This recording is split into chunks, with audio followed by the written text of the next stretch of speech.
আমাদের এই রহস্যময় পৃথিবীতে এমন অনেক ঘটনাই ঘটে যা আমরা রোজই দেখি, কিন্তু তার পিছনের আসল কারণটা আমরা কখনোই জানতে পারি না। যেমন ঘাস খাওয়ার সময় মোষরা হঠাৎ করে থমকে দাঁড়ায় কেন, আর বায়োলজি ল্যাবে সবসময় ব্যাংকেই বলি দেওয়া হয় কেন, আর গাজর খেলে কি সত্যিই চোখে জ্যোতি বাড়ে? আজকে এমনই কিছু অজানা তথ্য জানাবো, তাই ভিডিওটা শেষ পর্যন্ত দেখো।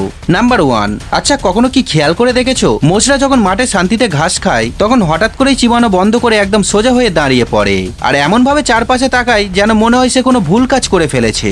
আসলে এটা হলো মোষেদের বেঁচে থাকার স্বাভাবিক কৌশল, কারণ মোষ হলো শাকাহারী প্রাণী, আর এরা নিজেরা কাউকে শিকার না করলেও কিন্তু যে কোনো হিংস্র প্রাণী এদেরকে শিকার করে ফেলতে পারে। তাই এই কারণে তারা ঘাস খাওয়ার সময় পুরোপুরি নিশ্চিন্ত থাকে না। মাঝে মাঝে খাওয়া বন্ধ করে তারা চারপাশটা ভালোভাবে দেখে নেয় যে সবকিছু নিরাপদ আছে কিনা, আর সামান্য কোনো শব্দ বা নড়াচড়া টের পেলেই সঙ্গে সঙ্গে তারা সতর্ক হয়ে যায়। আর তারপর যখন বুঝতে পারে যে কোনো বিপদ নেই তখন তারা আবার শান্তিতে ঘাস খেতে শুরু করে দেয়। মানে যেটাকে দেখে আমরা গিল্টি লুক ভাবি সেটা আসলে তাদের সেফটি সিস্টেম। নাম্বার 2, আচ্ছা কখনো কি ভেবে দেখেছো বায়োলজি এক্সপেরিমেন্ট ল্যাবে সবসময় ব্যাঙেরই ব্যবহার করা হয় কেন? মানে কুকুর বিড়াল বা অন্য প্রাণীর উপরেও তো এক্সপেরিমেন্ট করা যেতে পারে, তাহলে শুধু এই ব্যাঙই কেন? তো দেখো, আসলে ব্যাঙের শরীরের গঠন খুব সহজ ও সরল হয়, আর তাছাড়া এদের বডি খুব বেশি ছোটও নয় আবার খুব বেশি বড়ও নয়, ফলে এক্সপেরিমেন্ট করা খুবই সহজ হয়ে যায়। আর সব থেকে বড় কারণটা হলো ব্যাঙের ভেতরের অঙ্গ প্রত্যঙ্গ হার্ট, লাংস, লিভার খুব সহজেই দেখা ও বোঝা যায়। আর অবাক করার বিষয় হলো এই অঙ্গগুলো মানুষের শরীরের অর্গানের সাথে অনেকটাই মিলে যায়, ফলে মানুষের শরীর কিভাবে কাজ করে তা খুব সহজেই ব্যাঙের মাধ্যমে বোঝা সম্ভব হয়। আর তাছাড়া ব্যাঙ প্রায় সব জায়গাতেই খুব সহজে এবং কম খরচে পাওয়া যায়, আর এই কারণে বায়োলজি ল্যাবে সবসময় ব্যাঙেরই ব্যবহার করা হয়।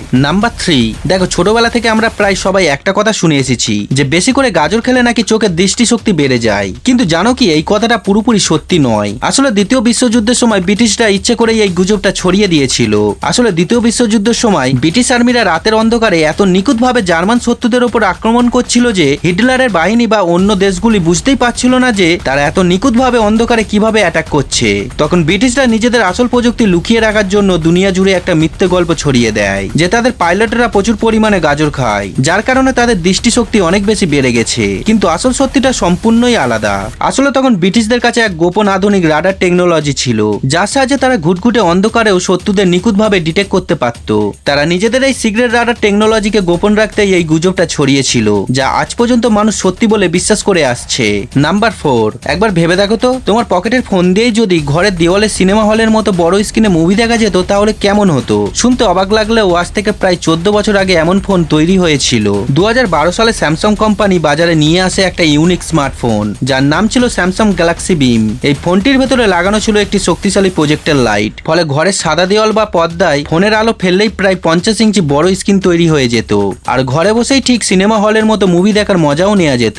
সেই সময় এই ফোনটি মার্কেটে ব্যাপক চাহিদা ছিল। প্রযুক্তির দুনিয়ায় এত বছর পার হয়ে যাওয়ার পরেও আজও এটিকে বিশ্বের অন্যতম সবথেকে ইউনিক এবং অদ্ভুত ফোনগুলোর মধ্যে একটি গণ্য করা হয়। নাম্বার 5, দেখো এই জিনিসটি কোটি কোটি মানুষের জীবন বাঁচাচ্ছে, কিন্তু কিভাবে? আসলে এটাকে ট্যাকটাইল পেভিং বলা হয়, আর এই গোল গোল ডটগুলোকে বিশেষভাবে অন্ধ মানুষদের জন্যই রাস্তায় বসানো হয় যাতে তারা কারো সাহায্য ছাড়াই নিরাপদে চলাফেরা করতে পারে। আর এগুলোকে বিশেষ করে রোড ক্রসিং, সিঁড়ি বা রেলওয়ে প্ল্যাটফর্মের কাছাকাছি লাগানো হয়, ফলে যখন কোনো অন্ধ ব্যক্তি এই ডটগুলোকে অনুভব করে তখন সে বুঝতে পেরে যায় যে সামনে কোনো বিপদ রয়েছে, এরপর সে আর সামনে এগোয় না।